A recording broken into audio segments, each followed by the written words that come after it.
इंसान पैदा हो रहा है और मर जाता है, मगर कुदरत के मुताबिक ऐसा नहीं है।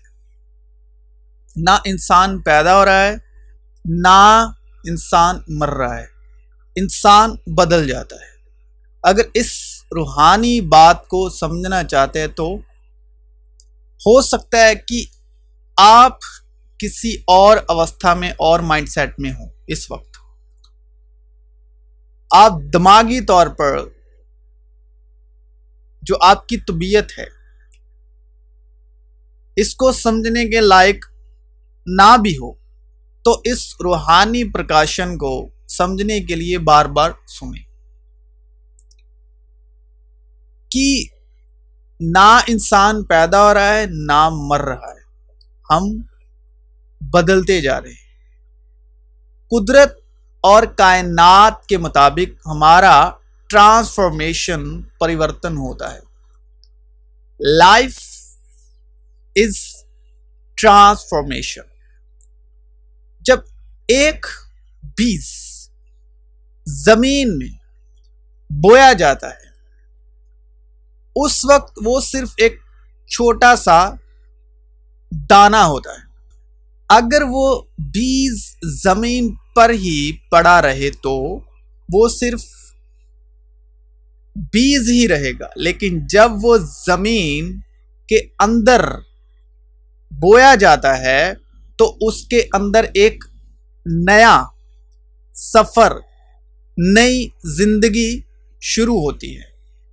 तो बीज जब जमीन के अंदर बोया जाता है तो ऐसा लगता है जैसे वो मर गया हो, लेकिन असल में उसके अंदर एक नई जिंदगी पैदा हो रही होती है।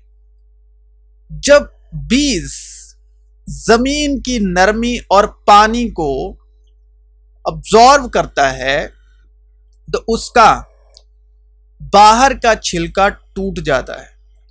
जो चीज पहले एक कवर थी वो तोड़नी पड़ती है ताकि अंदर की जिंदगी बाहर आ सके। बीज का अंदर वाला हिस्सा एक नई काली स्प्राउट बनाता है। वो पहले नीचे जमीन की तरफ जड़ें, रूट्स बनाता है, फिर ऊपर आसमान की तरफ कलियां निकालता है। ये हमेशा नीचे और ऊपर दोनों डायरेक्शन में एक साथ होता है। धीरे धीरे वो छोटी सी कली एक पूरा पौधा बन जाती है। उसको हवा, धूप और पानी की जरूरत होती है। मुश्किल वक्त, तूफान और गर्मी सब इस पौधे को मजबूत बनाते हैं। वक्त के साथ पौधा एक बड़ा दरख्त बन जाता है जो फूल, डालियां, पत्तियां, फल लाता है। जब फल तैयार होता है उसके अंदर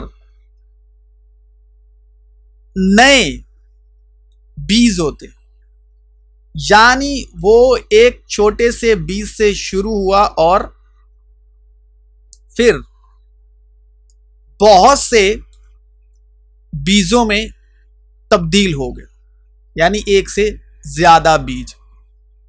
लेकिन ये क्या है? Life transformation. Shalom and welcome to Yasarim El Revelation Bible Podcast.